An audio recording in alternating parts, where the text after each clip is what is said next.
Comunicación industrial as interface. Las características. En esta se tiene lugar el intercambio de datos entre sensores y actuadores conocidos como los esclavos del as interface y además del maestro, así como una alimentación eléctrica de dichos elementos. También tiene un cableado sencillo y económico. El maestro as interface necesita como máximo 5 milisegundos para el intercambio de datos con las 31 estaciones conectadas. As interface dentro de las redes de comunicación industrial. Esta red es conocida como una red estándar de mercado. Es robusta y suficientemente flexible, que cumple los requerimientos para un bus de comunicación industrial. Además, está diseñada para el nivel más bajo del proceso de control. Para las comunicaciones, se tiene tres tipos de comunicaciones primarias, en donde son multimedia, datos y campos. En el multimedia podemos encontrar ordenadores y tecnología de internet. Para los datos tenemos transferencia de datos entre diferentes controladores. Para el de campo, la transferencia de datos es en tiempo real. La propuesta que nos da un proveedor, en este caso Siemens. Para el caso de internet tenemos la comunicación de redes de ordenadores y acceso a internet. Para Profinet y Profibus, la comunicación entre PLC y PC, incluyendo la tecnología Wi-Fi y acceso a internet. En el mismo caso Profinet y Profibus, la comunicación entre PLC así como entre PLC y periferia es centralizada. Para el cable ASI, la comunicación entre dispositivos de entrada y salidas digitales y analógicos de un PLC. Para el Connex, comunicaciones para la gestión de edificios y viviendas. Principal ventaja de la aplicación del bus as interface. Tenemos un montaje sencillo que garantiza un funcionamiento simple. Además, la transmisión de datos y energía por el mismo cable ahorra costos extras. Es decir, no se tiene que hacer una instalación extra para alimentar diversos sensores o actuadores que deseemos emplear. Existe una alta seguridad de funcionamiento debido a la supervisión de los esclavos conectados a la red. El grado de protección IP67 de los módulos de usuario ahorra la colocación de armarios de campo. Además, no se necesita un software adicional, se utiliza el programa de Step 7. En caso de falla, el intercambio de módulos no necesita una reconfiguración. Comparativa entre versiones. Existen dos versiones operativas básicas del as interface que son la 2.0 y la 2.1. La principal diferencia es la ampliación de 31 a 62 esclavos que puede controlar el maestro as interface. En la versión 2.0 tan solo existe un esclavo con un número de direcciones unívoca y cada esclavo puede contener como máximo 4 entradas más 4 salidas. Un maestro de esta versión puede controlar una red formada por 31 esclavos, en donde la dirección va desde el primero hasta el número 31, con un total de 124 señales de entrada y 124 señales de salida. En el caso de la versión 2.1, pueden existir dos esclavos con la misma dirección, pero se diferencia porque existe uno que será el esclavo A y otro que será denominado como esclavo B, en la cual cada uno tendrá como máximo 4 señales de entrada más 3 señales de salida. Un maestro de esta versión podrá controlar una red formada como máximo por 62 esclavos, en donde la dirección va a ser a partir de la 1A hasta el 31B y 1B hasta la 31B, con un total de 248 señales de entrada y 186 señales de salida. A continuación se puede observar una tabla en donde se simplifica todos los datos que habíamos mencionado, más algunos datos extra. Ciclo de lectura y escritura en los esclavos. El sistema de acceso al medio está basado en un sistema maestro-esclavo, como anteriormente se había mencionado. El ciclo de lectura y escritura sobre los esclavos en una red as interface está basado en un sistema conocido como pooling, donde el maestro en primer lugar realiza una llamada a todos y cada uno de los esclavos tipo A, donde copia el estado en sus entradas y les fuerza las salidas al estado que es indicado por el programa en cada momento.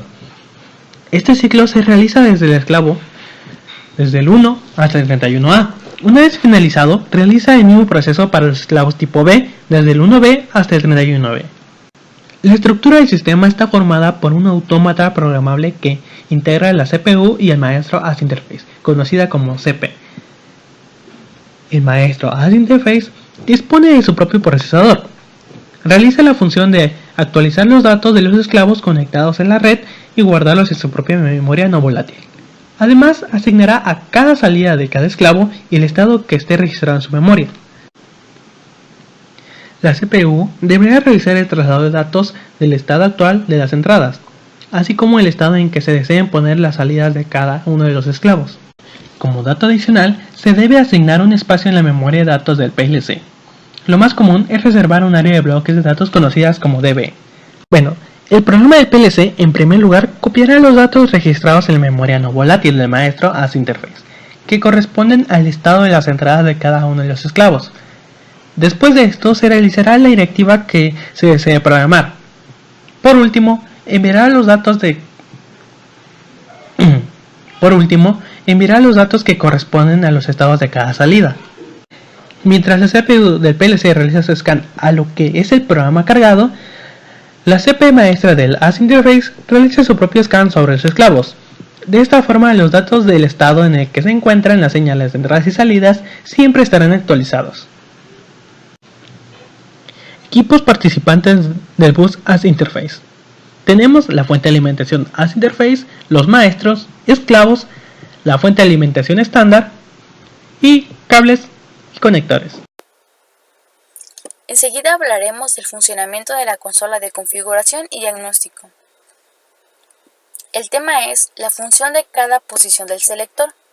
Como podemos ver, a nuestra izquierda tenemos un instrumento de direccionamiento y diagnóstico de la marca Siemens, y las funciones son OFF, que es la desconexión manual, ASIB, la indicación de la atención, ADDR y ADDR más MEM, es el direccionamiento con almacenamiento de la configuración del bus, Profile, que es leer y escribir el perfil de un esclavo, Data, que es leer y escribir los parámetros de esclavo, y Parameter, que nos permite leer y escribir los parámetros de esclavo, pero en este caso es en formato hexadecimal.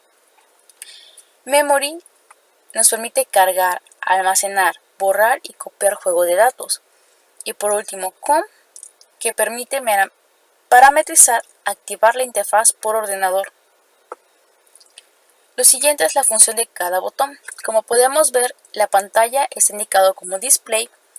Los botones de abajo están indicados como Escape, disminuir valores, aumentar valores, y nuestra última tecla, que es la tecla Enter, nos permite la confirmación de la entrada.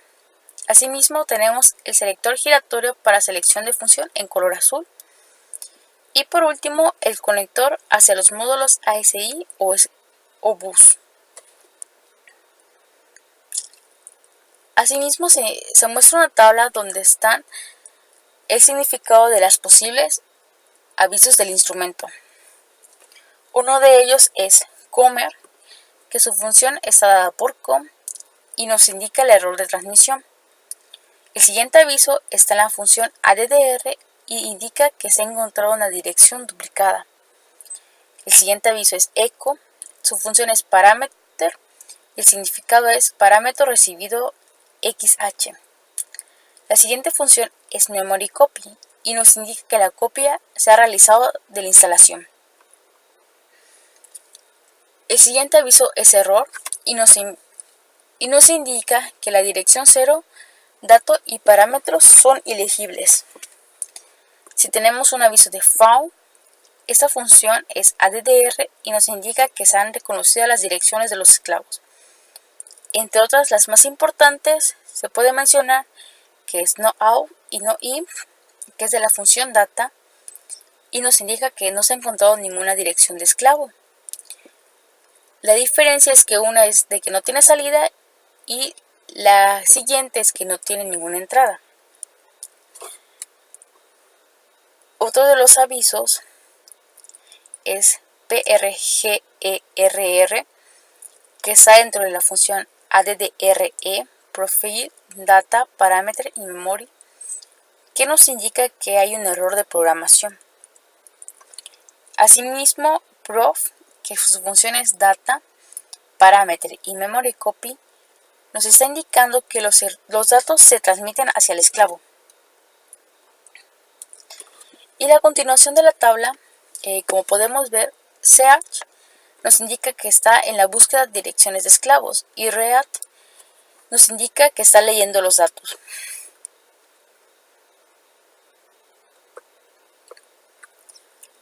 El siguiente tema es la lectura del perfil de un esclavo.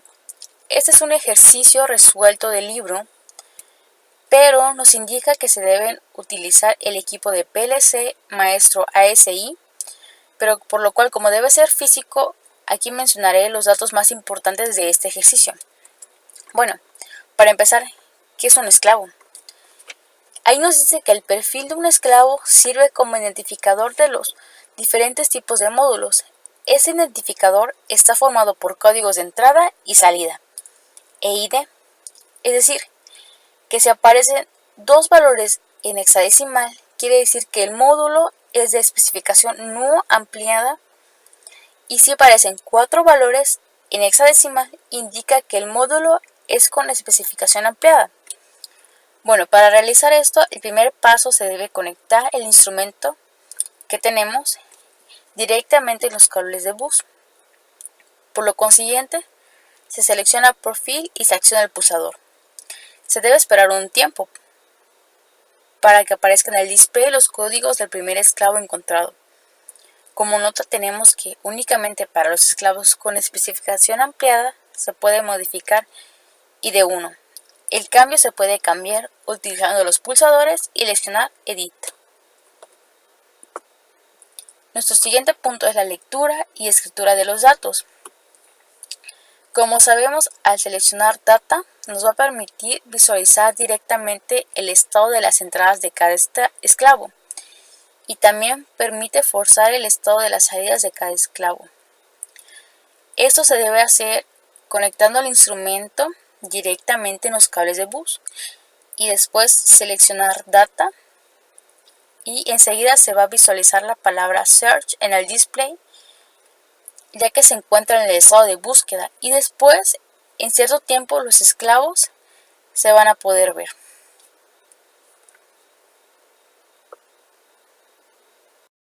A continuación les hablaremos del tema 2.3, que es configuración y programación de una red ASI con un S7 3000. El primer tema sería direccionamiento de los esclavos mediante la consola. Aquí nos habla de que cada esclavo que intervenga en dicha red debe tener asignada una dirección única y distinta de los demás, y a la vez deben ser comprendidos entre los valores 1 y 3. De igual forma, esto se puede realizar de 3 formas diferentes, ya sea mediante la conexión directa entre la consola de direccionamiento en un esclavo, mediante la conexión de la consola de direccionamiento en el propio bus ASI, o a través de un bloque de función especial programado en el propio automata programable. La primera forma nos habla de que en este método se consigue asignar una dirección concreta a dicho esclavo, que se conectará de forma directa con la consola de direccionamiento, y también se puede conectar la consola de direccionamiento teniendo el esclavo conectado en el bus ASI, ya sea en funcionamiento o parado. Esta primera forma se divide en dos, que es conexión de la consola esclavos antigua, donde nos habla de que en ocasiones puede aparecer instalaciones con esclavos en versiones anteriores, y para estos casos lo que viene es una consola de base con conexiones externas, en donde ahí se debe conectar el esclavo y de esa forma poder conectarlo a la consola, como lo podemos ver en la imagen. Posteriormente nos habla sobre la conexión de la consola a esclavos modernos. Aquí nos habla que los esclavos ya disponen de un conector en el que nos facilita conectar la consola de direccionamiento. Dicha consola lo que hace es mantener el grado de protección IP. La segunda forma sería mediante la conexión de la consola de direccionamiento en el propio bus ASI, donde también puede existir casos en donde no se podría ni acoplar la base de la consola ni el conector, y en este caso la única solución pasaría por conectar la consola directamente en los bordes para la conexión de dicho bus, como se puede ver en la imagen, en donde se respeta la polaridad de la consola. A continuación les hablaremos del tema 2.3, conexión de dispositivos de entradas y salidas estándar a los esclavos ASI. Como podemos ver, aquí nos muestra las diferentes distribuciones de conectores hembra en módulos de usuarios. Estas distribuciones hembras cumplen con la norma IEC 947-5-2, anexo D, donde podemos ver cómo son las entradas hembras y cómo son las salidas y las distribuciones hembra y a la vez macho. Posteriormente pasamos a ver lo que son las conexiones de sensores y actuadores estándares mediante módulos y esclavos ASI, donde podemos notar que son 5, ya sea el sensor de 3 hilo PNP con salida conmutada, el sensor de 2 hilo PNP, el sensor estándar con interrupciones de posición y pulsador y el sensor antivalente PNP que realiza la operación lógica 0 exclusiva.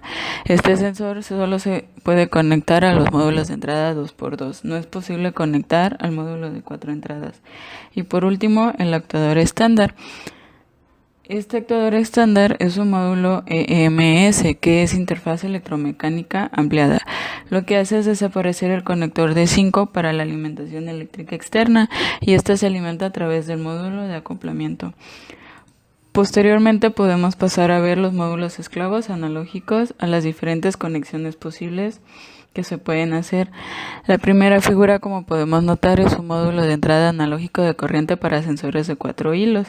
Posteriormente podemos notar un módulo de entrada analógico de corriente para sensores de 2 hilos, donde el puente de IN a M3 también es ajustable internamente con parametrización. En la tercera figura vemos un módulo de entrada analógico de termoresistencias para sensores de 2 hilos. Y en la cuarta figura vemos un módulo de entrada analógico de tensión de sensor de 4 hilos, donde podemos notar que el pin 1 es la alimentación de sensor de corriente directa a 24 volts.